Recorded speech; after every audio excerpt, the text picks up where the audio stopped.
Chapter 3. Turned Woman Overnight. When you're a child, you get so caught up in your life that you don't put the pieces together or see the signs or the problems that you are going on in your house. The only thing on your mind is what kind of fun you're going to get into the next day. When your mom, when my mom and dad used to have their arguments and fights, I never put much thought to it. Of course, I didn't like them fighting because it just never set right in my spirit. One summer day, I remember opening our apartment door to a woman that asked for my father. My dad was very popular in the hood and everybody knew and loved him. He was known as Brother John. My dad was born in Harlem and was raised in Brooklyn's Red Hook projects, to be exact. He was a slick talking ladies' man. He was, you might call, a straight charmer, and boy, was I daddy's girl. Sorry, y'all, I'm just reading it like it is, so please forgive me. My dad took me everywhere with him, and he always tried to school me about everything, especially men. He taught me how to be a real lady and what men were looking for. He taught me how to always save the very best for last, and to give it only if they proved that they deserved it. When this strange woman showed up at my door, asking for my father, I didn't think anything of it.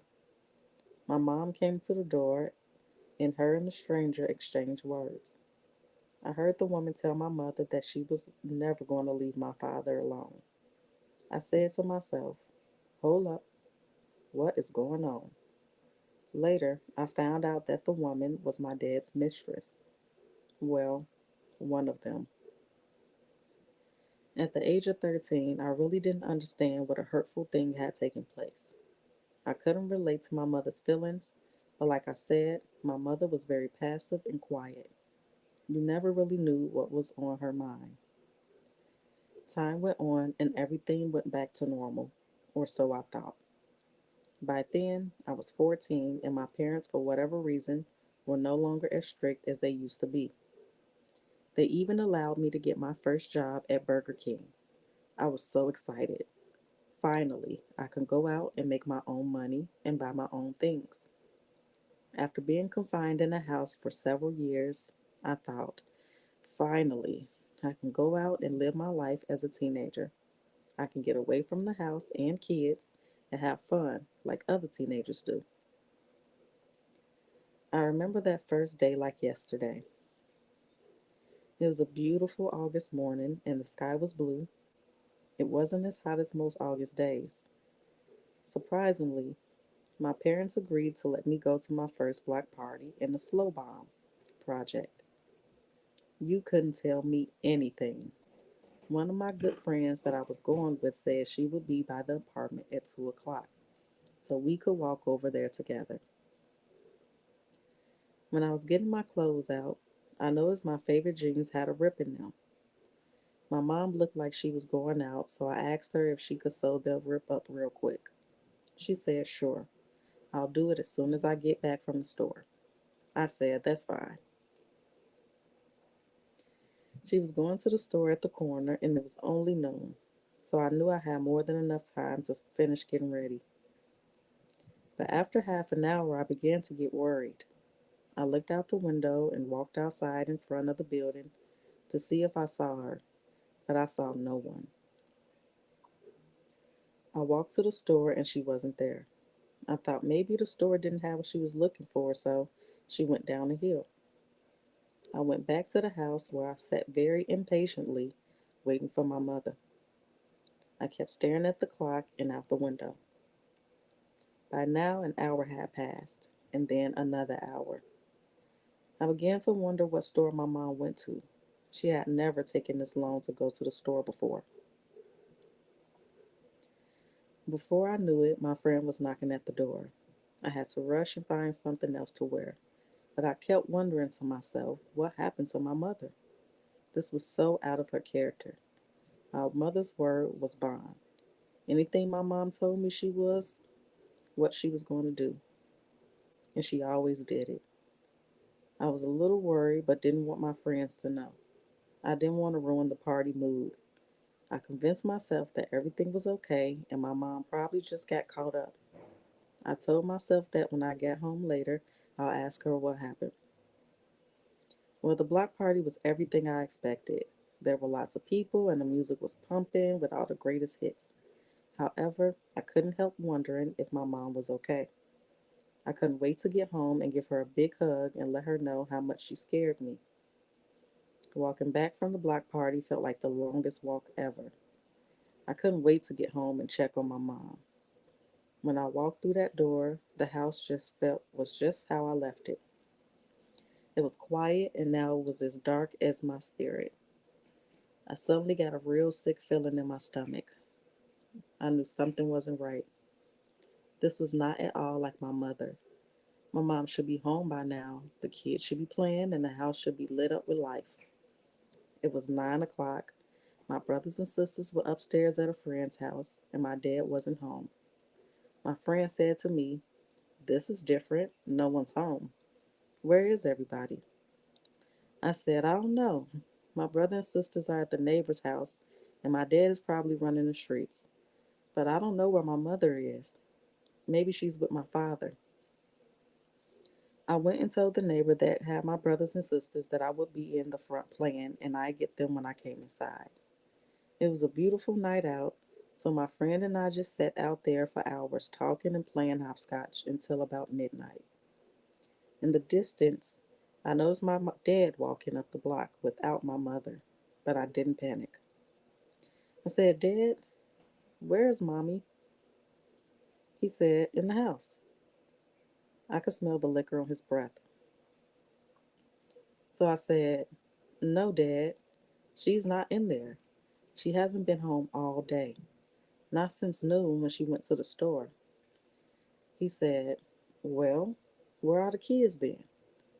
I said, "At Shirley's house." The face he made after that was indescribable. Then he said, "What do you mean she ain't been back since earlier? Are you sure?" "Yes, unless she came back while I was at the block party and went back out, but everything still looks the same from when I left the house earlier." He walked right past me, visibly upset, and went in the building not saying a word. My friend and I just looked at each other. I picked up my brothers and sisters and went home.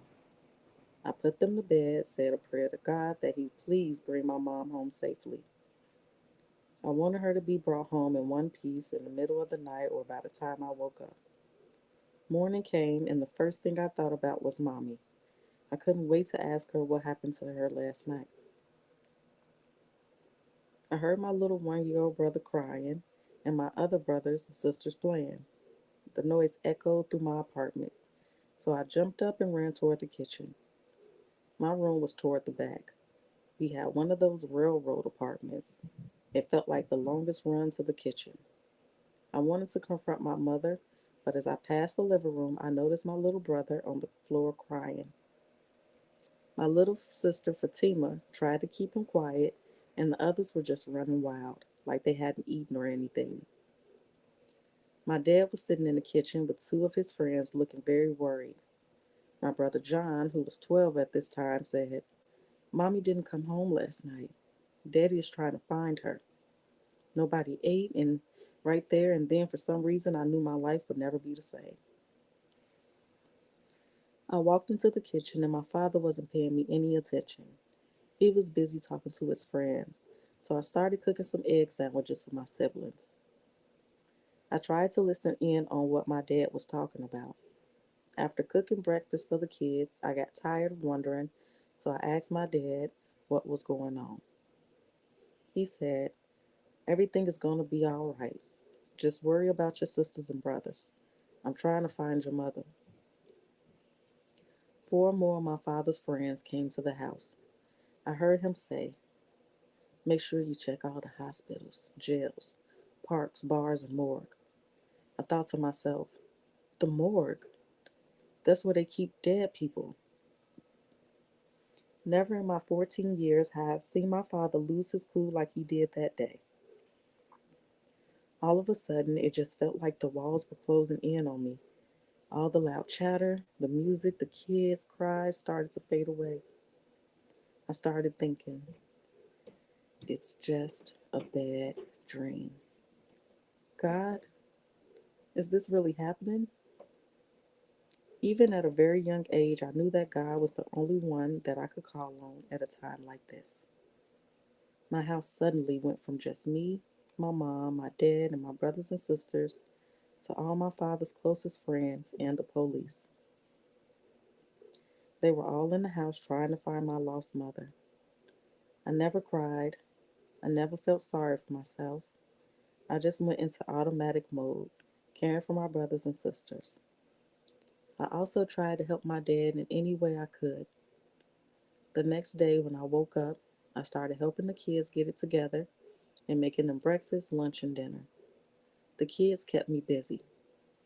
I went from starting the fights with my brothers and sisters to breaking up all the fights and disciplining them.